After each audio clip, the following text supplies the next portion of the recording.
Welcome back to Living Local. Americans are living longer than ever, and that's drawing more attention to how we're accommodating these longer lifespans. One aspect to consider is creating a home environment that offers safety, comfort, and barrier-free living.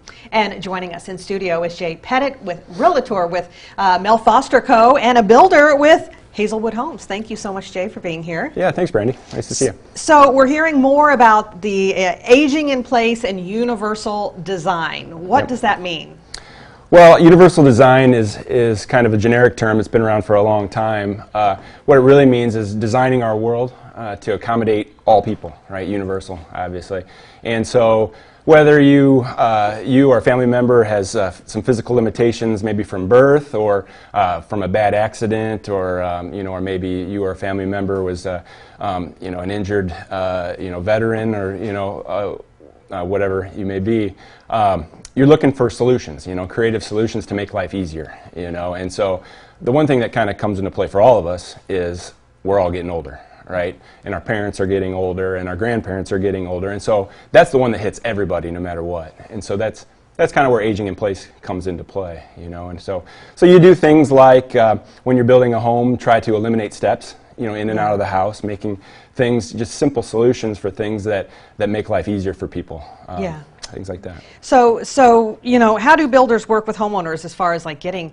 Because you're thinking wider hallways, appliances that are more accessible, right? Because exactly you don't think about even countertops, right? Right. Yeah. And that's the whole trick. You try to make it so that when you walk into a home, people don't even notice that there's these accommodating features, And a lot of times you make the hallway maybe 4 inches wider in order to make the doorways that much wider in order to accommodate a walker or a wheelchair if that ever happened, and things like accommodating having lever door handles. It's one of the things that you don't even think about. But for people like my father-in-law, who's had a wrench in his hand his whole life, and now the arthritis is a very painful thing. So that's a huge thing for somebody like him. And so we don't think about these things until sometimes it's too late. Right. Definitely. Yeah. I wasn't even thinking doorknobs and things like that. You find creative solutions to kind of make life easy for people, and you always want to be thinking ahead. Yeah. So how does a home have to be on a slab? As far as when we're considering steps, to get in or out? I get that question a lot, and people who are saying, well, this is going to be my forever home. This is the last home. I don't want to have any steps, so I'm not going to have a basement. And we say, well, back it up for a second. You can do a no-step entry home and still have a basement. It just really takes a little, again, getting back to the whole creativity. We figure out ways to maybe raise the garage floor in order to make it flush with the floor of your home and be able to eliminate those barriers getting in and out of the house. Definitely. So what makes now a good time to consider, building a new home? Sure. Well, everybody's talking about the low interest rates. That's pretty obvious. And a lot of people have, at some point in their life, had it in the back of their head that they'd like to build a home. And so now seems to be a great time because money is really, really cheap. The hidden part of that people don't always think about is it's also really easy to sell your home right now.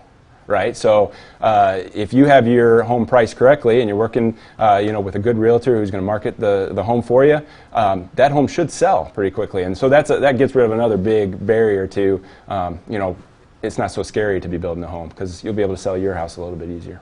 Definitely. So, as far as new construction, what's available in our area? In our area, there's some builders focus on the spec homes, where they'll build a home and design it themselves and then put it up for sale. So then you kind of got a ready-built home for you.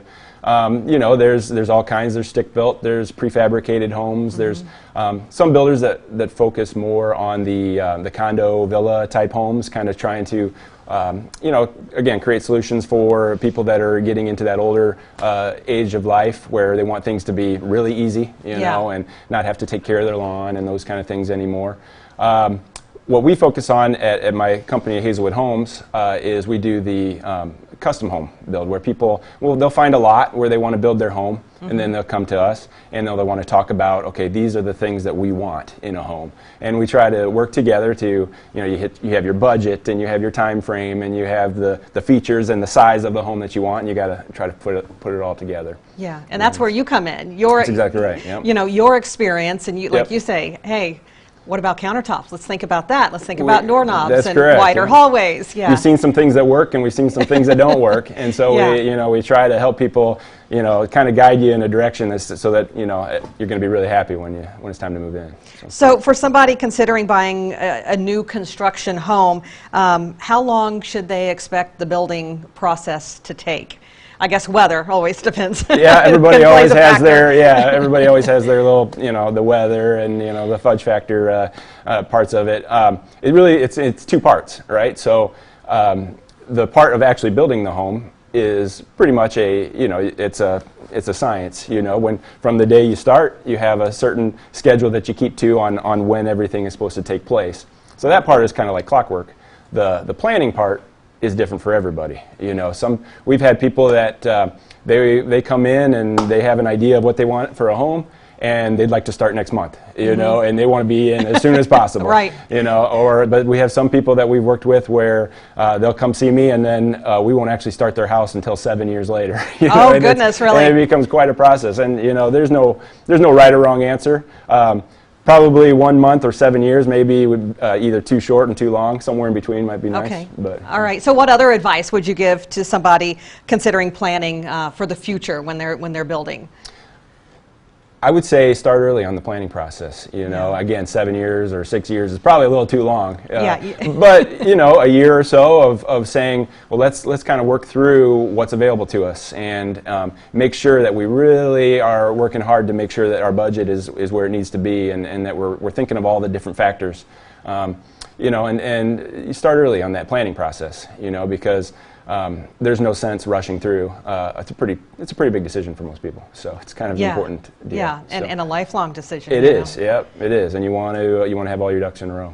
Definitely. Well, some good advice there, Jay. Thank you so much for coming on and talking to us. And if you want more information, you can visit realtorjpettit.com, and we'll also have those details posted on ourquadcities.com.